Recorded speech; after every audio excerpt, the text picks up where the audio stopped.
Mas agradeço a professora Juliana Domingues pela sua aceitação, no nosso, mais uma vez, na participação no nosso grupo de pesquisa através de um webinar. O tema que foi escolhido para falarmos hoje é o tema da proteção de dados do consumidor. A Juliana, ela está à frente das iniciativas em relação a essa conciliação, né, dos temas da proteção do consumidor e a proteção de dados, inclusive em parceria da Secretaria Nacional do Consumidor, né, ela é a Secretária Nacional do Consumidor, com a ANPD, a Autoridade Nacional de Proteção de Dados, e ela vai poder nos trazer um pouco dessa experiência, né, nos falar entendimento sobre essa coordenação das proteções, né, dos dados e do consumidor, e também das iniciativas que estão sendo realizadas. Juliana, muito obrigado, eu te passo a palavra. Eu acho que a gente pode combinar em uns 20 minutos, 15 minutos, e depois passamos a algumas perguntas que possam existir aí do nosso público. Perfeito. Em primeiro lugar, queria agradecer a oportunidade, agradecer o convite. Confesso para vocês que eu tinha me programado para mais tempo, né? Até preparei aqui uma apresentação, mas acho que vamos conseguir conversar bastante sobre esse tema que eu acho que se tornou um dos temas mais cativantes do momento. Tanto é que hoje mesmo eu estava no G20 falando sobre isso, né? Como representante do Brasil, proteção de dados do consumidor e a vulnerabilidade do consumidor na era digital, né? Qual é a melhor forma de fazer políticas públicas, regulação nesse sentido. E é um desafio para todos, né? Isso é interessantíssimo, porque às vezes a gente pensa, porque o Brasil demorou para ter uma autoridade nacional de proteção de dados, porque essa discussão, mas assim, mesmo quem já tinha, continua existindo um desafio muito grande, porque acho que é um tema, primeiro, que é muito desafiador para quem, como nós, tem formação jurídica, né? Porque envolve também um diálogo com outras áreas. Envolve você sentar, às vezes, para conversar com um programador, com um engenheiro de dados. Então, é uma situação nova, porque, como operadores do direito, nós temos a tendência de achar que a legislação vai resolver tudo, né? Assim, o problema é ter um arcabouço jurídico que atenda, e não é assim que funciona, né? Ainda mais no mundo que eu brinquei com vocês, né? Acho que da última encontro eu falei sobre Antitrust 4.0, não foi?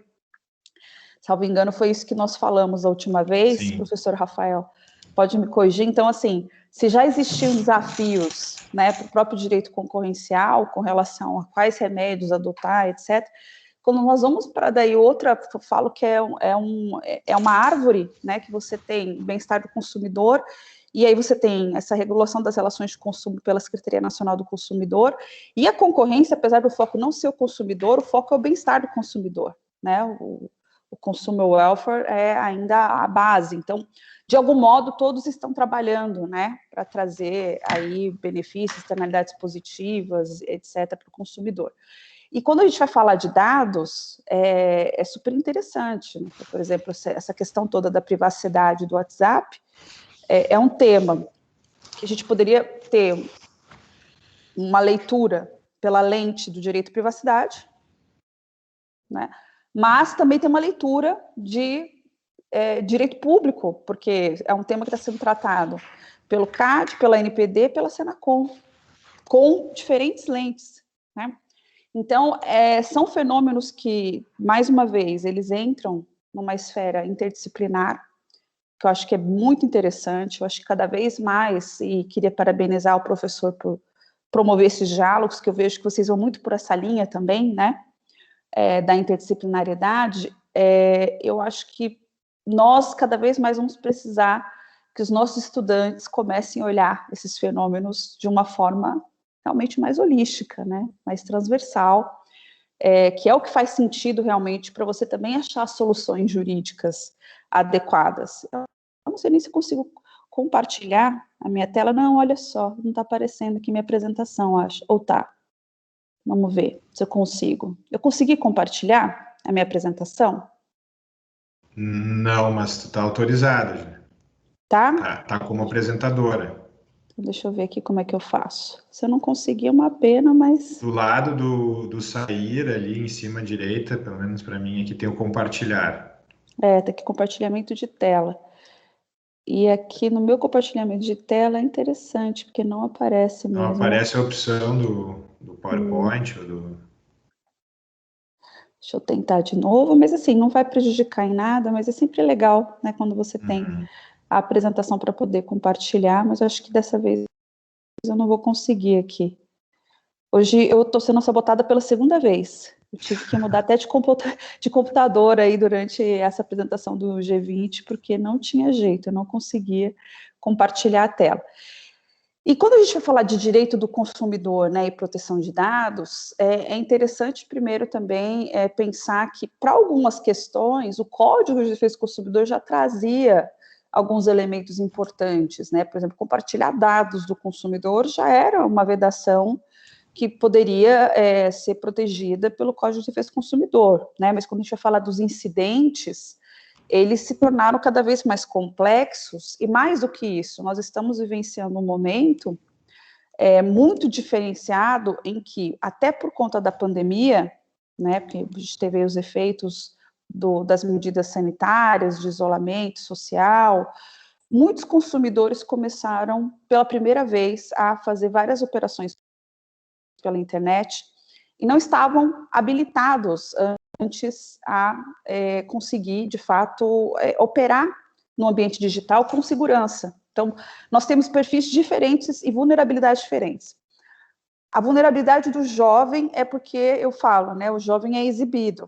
Então, ele fica usando a internet 24 horas, compartilhando suas informações 24 horas, então ele está mais sujeito àquela propaganda dirigida, ao seu perfilamento, né, porque você vai entrando nas páginas da rede, e não é à toa, né, que quando eu vou entrar numa rede social, aí aparece ali o que eu pesquisei, ou o que eu coloquei na minha cestinha de compras outro dia e não comprei, né, vem o produto, parece que leram o seu pensamento, e está ali.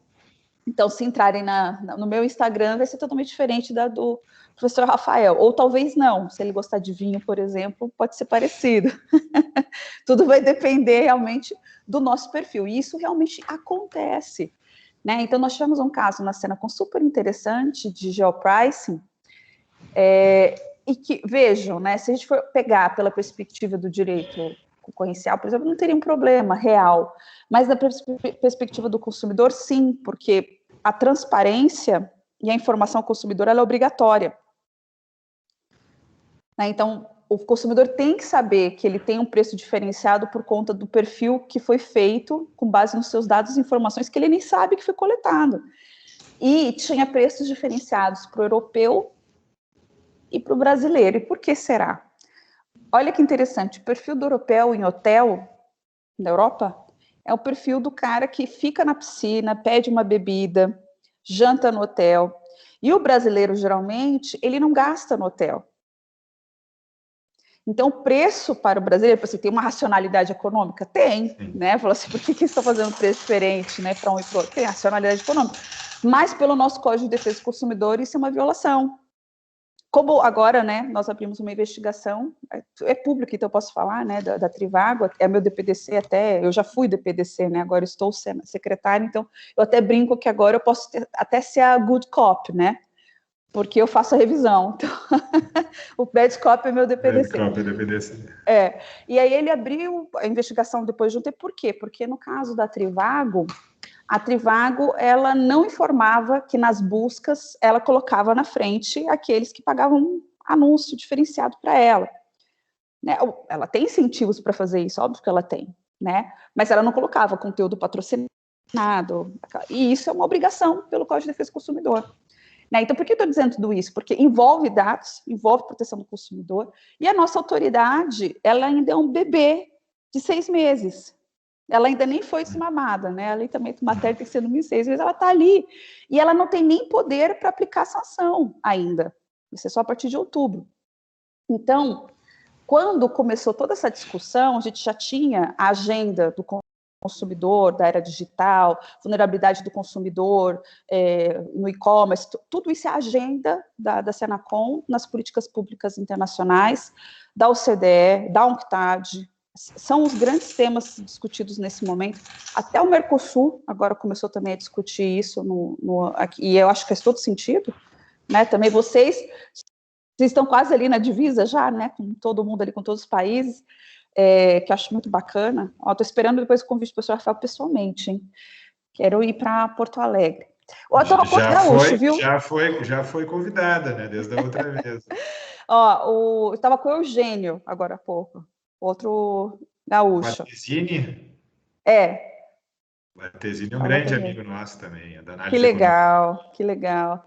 Estava com ele agora.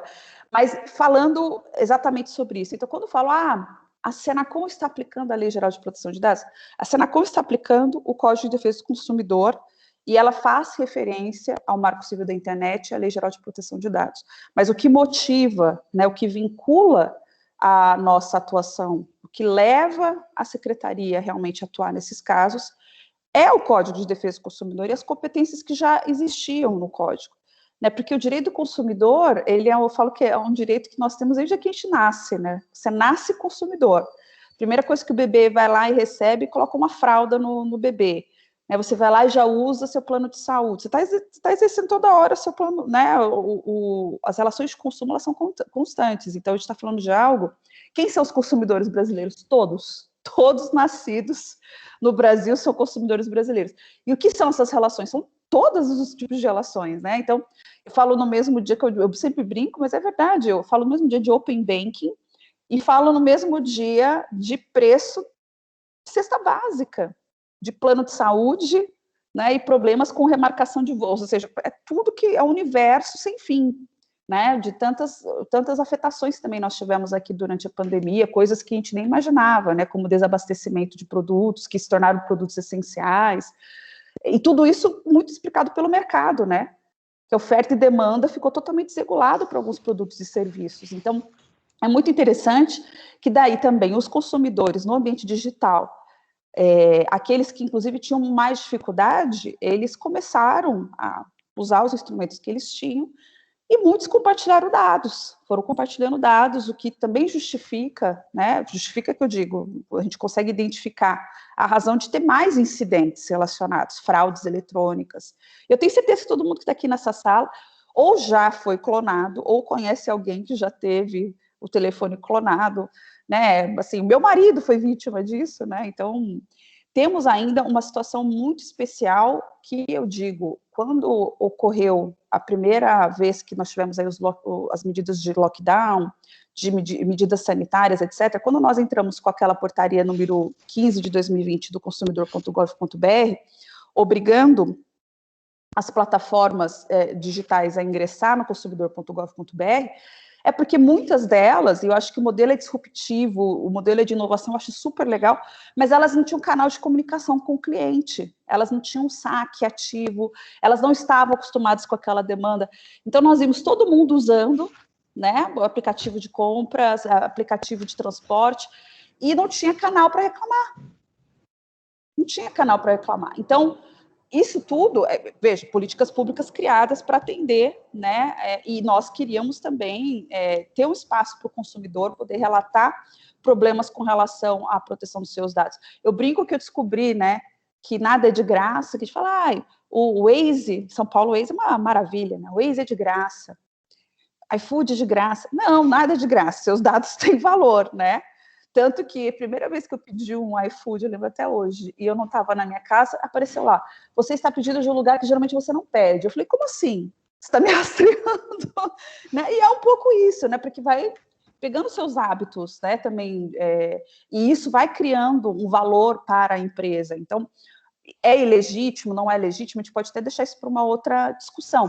Fato é que isso acontece, né? E aí a gente precisa trabalhar com essa questão da proteção de dados dos consumidores, e isso está realmente numa agenda internacional. Eu recomendo que vocês leiam o Toolkit for Protection Digital Consumers da OCDE, que foi justamente o último material produzido pelo G20, né? Eu acho que mais do que nunca os consumidores, eles precisam também ter o que a UNCTAD chama de empoderamento, ou seja, de entender o seu papel também, quando ele vai compartilhando dados, quando vai colocando o aceito sem ler, né? Então, tem os dois lados aí. A gente tem que primeiro educar essas empresas com relação à coleta desses dados, o que ela vai fazer com esses dados, com as informações que passam sobre os dados, e tem o outro lado, que é o próprio consumidor, né? E é um desafio num país como o nosso, que a gente tem diferenças econômicas, diferenças sociais, né? Então, você vai exigir de alguém que não tem saneamento básico, que vai entender que ele está compartilhando dados quando ele usa o telefone celular.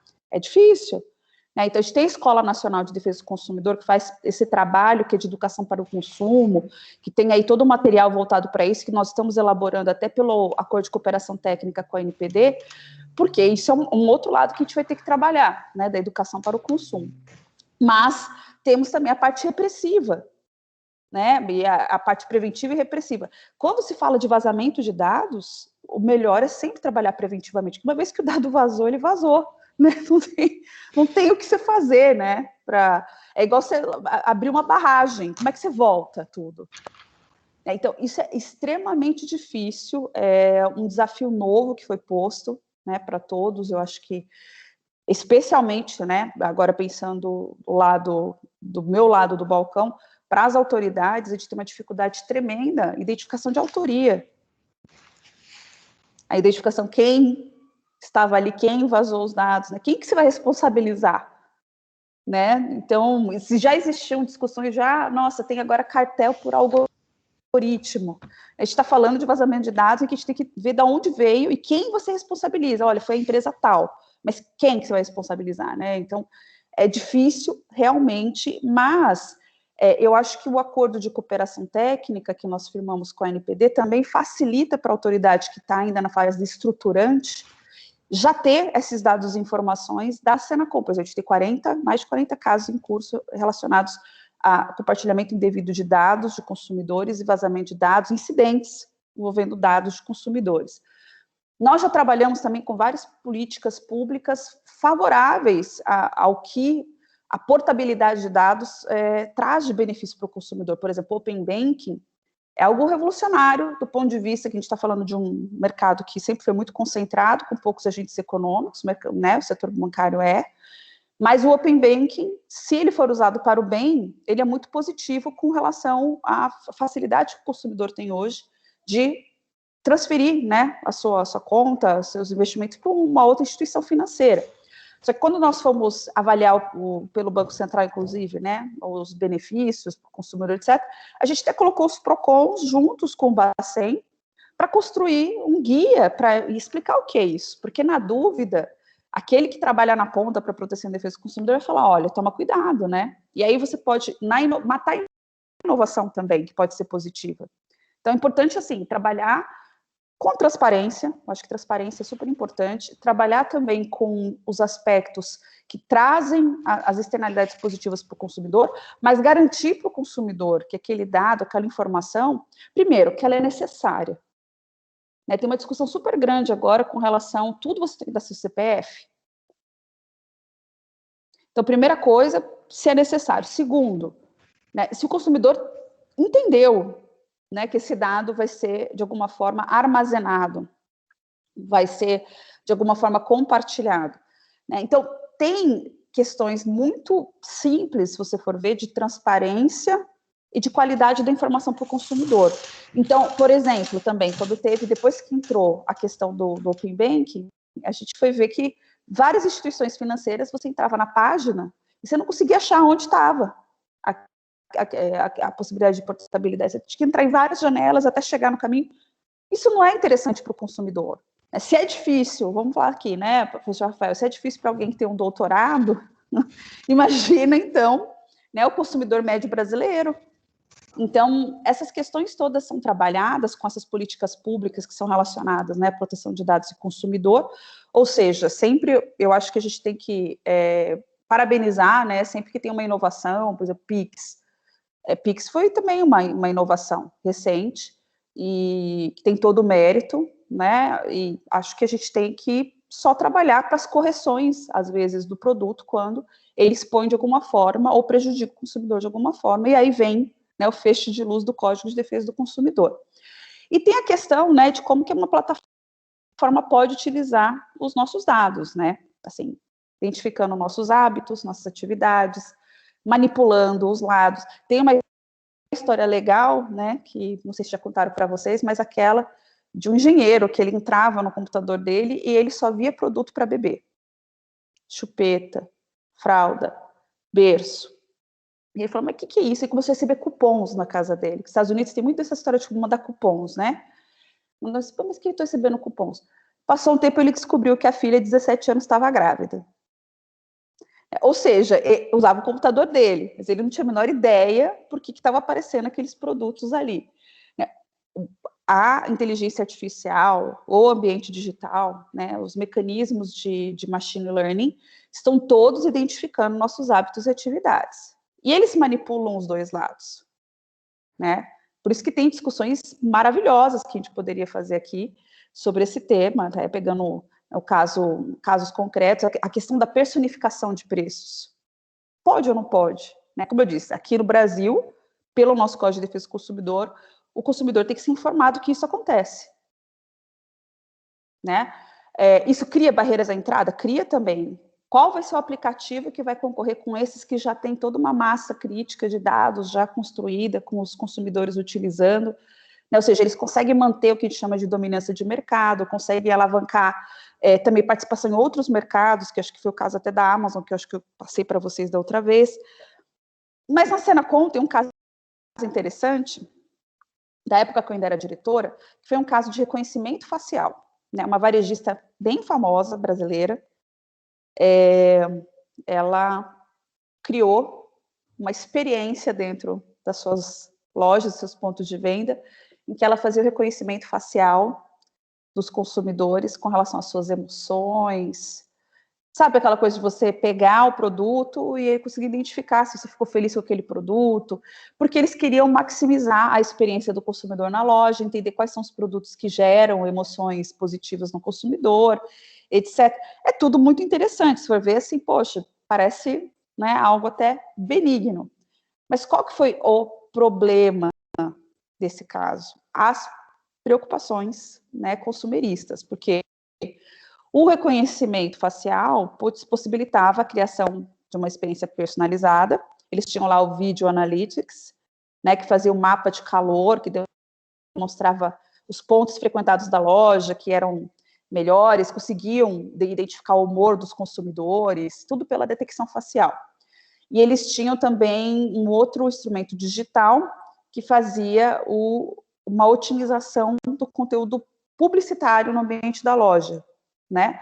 Direcionando aí campanhas a partir de classificações de gênero, vendo as características de reação do consumidor.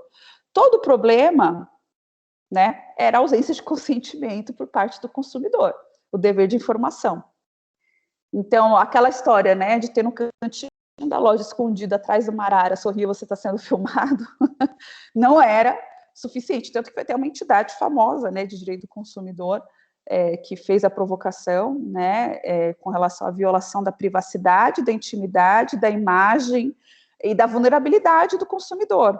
Né? Então, havia uma captura e tratamento de dados, que aí já entra também em desacordo com a Lei Geral de Proteção de Dados, mas pelo Código de Defesa do Consumidor nós tínhamos a violação, o artigo 4º, né, acho que o inciso 1 e 3º, o primeiro e terceiro, e o artigo 6º, e em vários incisos, além do 39 e 43. Então, é um caso que violava vários direitos do consumidor, porque, veja, a empresa defendeu que o sistema não fazia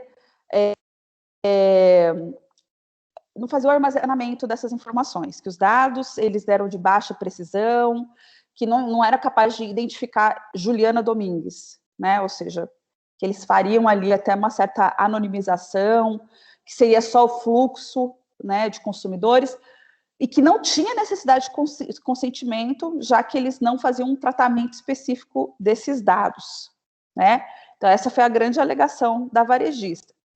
Agora, o que a investigação, né, pelo Departamento de Proteção e Defesa do Consumidor, né, conseguiu ali afirmar, inclusive, depois de ter toda a parte probatória, que apesar da empresa ter afirmado que ela abandonou o uso da tecnologia, que foi a primeira alegação, né, que isso não suprimia o fato da infração ter ocorrido. Segundo, que não houve a comunicação da existência dessas câmeras aos consumidores, né? Ou seja, o reconhecimento facial, ele não é um ilícito per se, mas os consumidores têm o direito à informação clara, adequada e inequívoca. Isso, né, já está há algum tempo no nosso Código de Defesa do Consumidor, né? Então, ali tinha uma ofensa a questões de personalidade, direito privado, mas também nós vimos que a ausência de conhecimento do consumidor incentivava também ganhos econômicos para a própria empresa, ou seja, ela colocou aquilo lá para algum ganho, né? E esse armazenamento de dados deveria ter sido informado aos consumidores, ainda que esses dados depois fossem descartados, né? O que a empresa não conseguiu demonstrar, né? E foi interessante esse caso, porque a gente tem outros, né? Do Facebook, né? Por exemplo, de 2019, teve repercussão internacional, do Cambridge Analytica. Tem outros casos envolvendo o Facebook, tem casos envolvendo o Tinder. Tem várias empresas, né? Nesse momento, em investigação, os casos abertos são públicos, né? Juliana, Sim. até pelo que eu estou vendo aqui, a gente vai ter pouco tempo, né, em função da tua reunião. E tu citaste os casos, eu tenho uma curiosidade sobre o caso do Google, né, que está muito forte nos Estados Unidos. A gente também tinha convidado o Alexandre Cordeiro aqui e ele não pôde vir. Ele ia falar sobre esse caso, ele teve um artigo aí sobre isso e eu acho que a questão está... Eu não sei como é que vocês têm acompanhado esse caso na Senacom, ou se tu pode falar também sobre ele ou não. Então, esse caso está em curso. Então, como eu sou o órgão revisor, eu não posso falar do caso propriamente, né? Mas, e é interessante, né? Porque daí a gente está falando até, eu não sei se é o caso de scrapping, porque tem mais de um. O que eu acho mais interessante, assim, eu conheço mais a ação nos Estados Unidos, né? E li a inicial e tudo.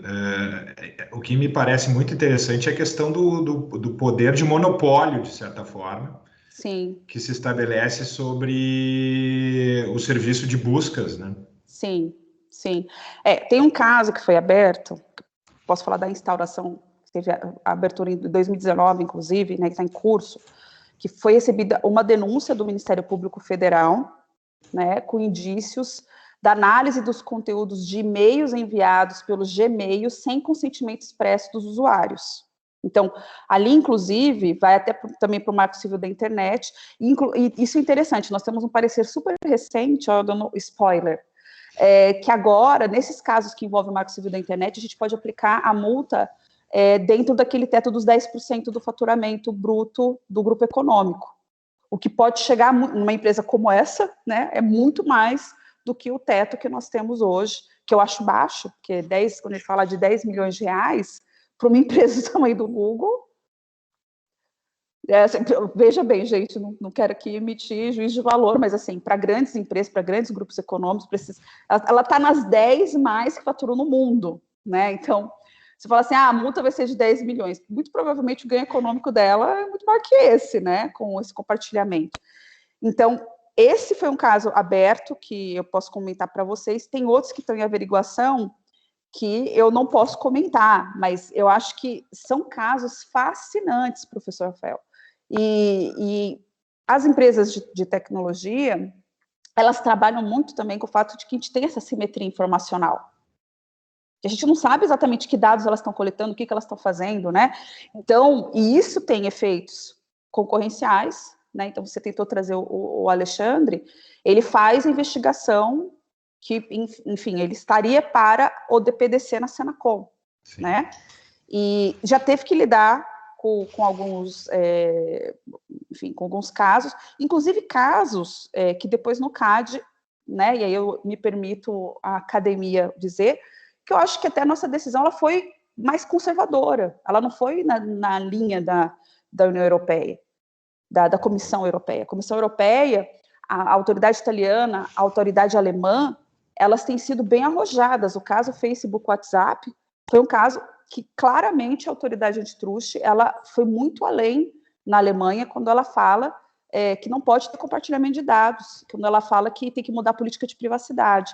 Aqui a autoridade antitruste não iria por esse caminho, mas poderia fazer outras intervenções. Mas, na regra que eu tenho visto geral de algumas autoridades, como até a brasileira, na dúvida, não aplico um remédio que eu não sei se vai ser bom. Né? Então, eu vejo que na parte de instrução, inclusive desses casos, para mim faz total sentido que haja um diálogo muito forte entre Senacom, ANPD e CAD. Vamos ter, né, como acho que já saiu hoje na mídia até, nesse caso da privacidade do WhatsApp, já está ocorrendo essa articulação. Né? Formalmente, nós temos o acordo de cooperação técnica com a ANPD. Eu acho que é super importante, porque a LGPD veio como marco também para o Brasil no que tange a proteção de dados, e a ANPD, ela está, como eu disse, nessa fase mais estruturante, né? Mas nós temos dados sensíveis, como nome, CPF, que são coletados de forma desnecessária, sem o conhecimento do consumidor, e essas empresas digitais, elas utilizam aqueles modelos de negócio opt-in para o compartilhamento de dados pessoais. E isso acaba induzindo o consumidor a entregar dados, muitas vezes sensíveis, sem compreender direito o que ele está fazendo. Né? Então, isso até a gente entra no campo de behavioral, né, do consumidor. Né, que eu acho que depois eu já faço aqui as minhas escusas, que como até eu tenho pouco tempo, eu quero depois continuar conversando com vocês sobre isso, porque é aí que facilita essas práticas abusivas, as fraudes, que causam danos muitas vezes irreversíveis, né, que todos nós estamos expostos, toda a população brasileira, de alguma forma, está exposta, porque nós não temos 100% de segurança com relação à proteção desses dados. Não sei se eu posso falar mais um pouquinho. Pode, não, por nós aqui a gente pode seguir bastante. Agora, assim, só para falar um pouquinho do nosso acordo, né, de cooperação técnica, que ele vai disponibilizar essas denúncias, as reclamações que a gente recebe, não só no SINDEC, que é o Sistema Integrado aos PROCONs, que também tem registro de incidentes de compartilhamento de dados dos consumidores individualmente, mas também pelo consumidor.gov.br. Como essas big techs, elas estão obrigadas a permanecer no Gov, isso vai facilitar também o levantamento desses dados e informações. Então, isso vai fortalecer essa comunicação dos incidentes de segurança em grande escala, né? E eu acho que isso dá subsídios importantes para a própria ANPD. Né? Além disso, a gente aproveita essa sinergia, né? Esse intercâmbio de informações, isso facilita muito a atividade das autoridades. Nós temos aí, né, o fato de que a privacidade dos dados dos consumidores se tornou um tema, né, de grande repercussão internacional, e dentro do Conselho Nacional de Defesa do Consumidor, que foi criado pela Senacom, recriado recentemente, nós também temos um núcleo de proteção de dados, que é isso que eu também queria comentar com vocês. E esse núcleo, ele tem os conselheiros, né, do próprio CNDC, e aí é formado por diversos representantes que trabalham com proteção e defesa do consumidor ou com regulação econômica, para trabalhar com vários temas que são atinentes às atividades da própria secretaria, mas o núcleo foi voltado para criar uma lista de diagnósticos relativos às principais demandas e reclamações dos consumidores na área de proteção de dados. Né? Então, vai fazer o encaminhamento para a NPD dessas questões, porque vocês imaginam o que é a aplicação eventual da Lei Geral de Proteção de Dados, que é nova, por quase 1.000 PROCONs, entre os estaduais e os municipais. Então, a gente também não quer que se gere um ambiente de segurança jurídica, e tem termos da LGPD que eu já vi, eu estou fazendo parte de vários grupos, né, como professora, que começa, qual que é a sua interpretação? E aí cada um tem a sua interpretação. Então, você imagina isso na prática. Né? Então, a intenção do Conselho é ter os entendimentos da NPD encaminhados para o Sistema Nacional de Defesa do Consumidor, que é composto aí pelos PROCONs, pelos representantes do Ministério Público do Consumidor, Defensoria, etc., para que eles utilizem a interpretação da autoridade, né? Porque tem uma intersecção do direito do consumidor com proteção de dados, mas quem vai dar a interpretação não vai ser a Senacom, né? Então, nós temos muito receio, e se depender também, né, de termos aí uma solidez interpretativa, e pode até ser que mude, a gente pode, acho que, a partir da autoridade, interpretar, né, alguns conceitos que ficaram mais difusos para compreensão, Mas nós sabemos que depois, quando judicializar os casos, etc., vai surgir outras interpretações, né? Mas a gente está tentando, nesse momento, né, trazer para a Autoridade Nacional de Proteção de Dados já as questões que surgiram. E, a partir daí, trabalhar com o ambiente de maior segurança jurídica. Falei muito rápido, professor Rafael? Não, excelente. Eu estou aqui aprendendo. E eu acho que uma questão interessante foi mencionada dos incidentes, né? Eu tenho uma experiência aí na advocacia, que é coordenar a parte jurídica de recall de, principalmente, medicamentos, né? Eu tive uma atuação em algumas questões. E eu me lembro que uma grande dificuldade que nós tínhamos em organizar era justamente atender a regulação das diversas agências, né? Porque existia uma regulação via Senacom, né, que é a regulação geral do recall, mas existia uma regulação específica, né, regulatória dos medicamentos, e ainda existiam, em certas situações, interpretações um pouco diferentes dos PROCONs estaduais. Sim, isso é constante, isso é para vários temas, mas assim, vários. E me parece que no caso dos incidentes de vazamento, que a todo momento acontecem, né, talvez um grande facilitador fosse unificar essa regulação de alguma forma, né? Ou seja, tornar aquela comunicação do incidente que é exigida, e agora a NPD já deu 2 dias para que a comunicação fosse realizada, né? Uma comunicação padrão que atendesse já a Senacom, né? Atendesse aos diversos órgãos regulatórios que vão disciplinar e regular essas situações, né? Então, esse convênio que vocês estão estabelecendo, na prática, ele é fundamental, né? É uma iniciativa que vai facilitar justamente a proteção dos consumidores, dos titulares dos dados. Não, com certeza, com certeza. E vamos ter nesse trabalho aí a participação ativa do Sul, né? Porque temos o professor Vambert, que faz parte também do conselho, então vai Está poder... conosco aqui, né? Poxa, então um abraço, um grande abraço. Já estão me chamando para reunião, viu, professor Já. Rafael? Eu estou até com vergonha, gente, eu peço desculpas, queria muito ficar aqui mais tempo com vocês, eu adoro discutir esses temas. Para mim, realmente, é sempre uma alegria grande poder contribuir, né? Eu falo que eu faço a troca de chapéu de secretária para professora, pesquisadora, secretária, mas fica aqui já o meu compromisso. Acho que numa próxima encontro a gente poderia trabalhar só com casos, professor Rafael. Está convocada já. Agora não aceito nem... não é nem convite, é uma convocação. Vamos fazer isso, e de preferência marcamos num dia que não tenha nenhuma outra intercorrência. Exato. E se tiver já liberado aí com a vacina avançada, a gente marca talvez presencial aqui em Porto Alegre. Será um grande prazer, viu? Peço desculpas para vocês, mas eu estou sendo convocada aqui para entrar na outra sala virtual e não posso deixar um parlamentar esperando. Ok. Um abraço grande, viu? Muito obrigada. Grande abraço. Pessoal, obrigado a participação de todos. Obrigada, também. Me desculpem. Um abraço. E a gente vai seguir, né? Já está prometido aqui, nós vamos seguir com essa conversa e esse debate tão importante que é a proteção de dados do consumidor. Com certeza. Forte um abraço grande. Juliana, beijo.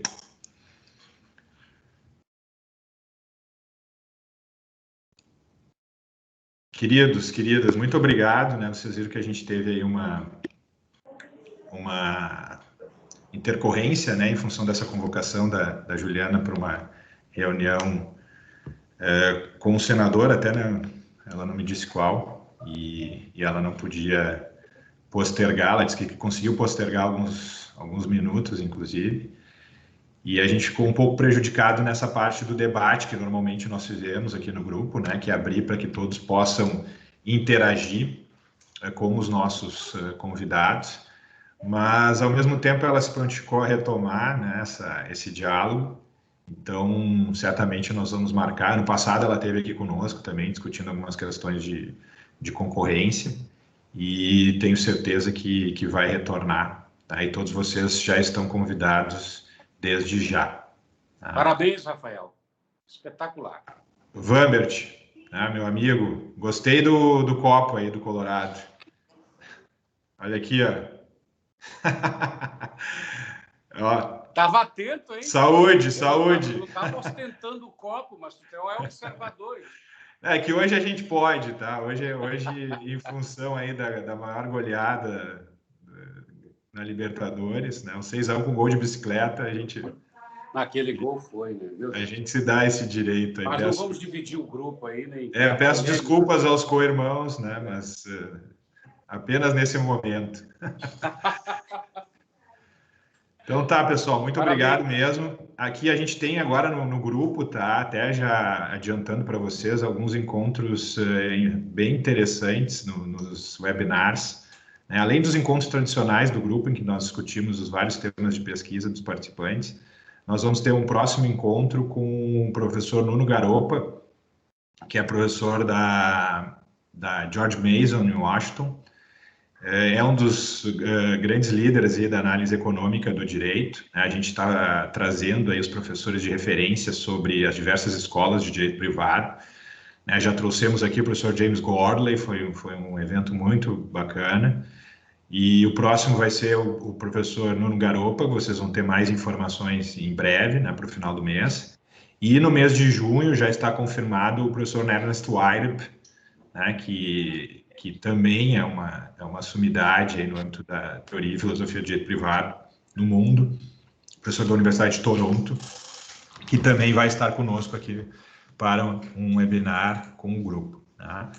Então, todos vocês estão convidados a participar, interagir, né? E com isso a gente segue com a nossa atividade de pesquisa e estudo de temas de direito privado. Tá ok? Abraço, obrigado. Um abraço a todos e todas, tá? E nos encontramos no próximo.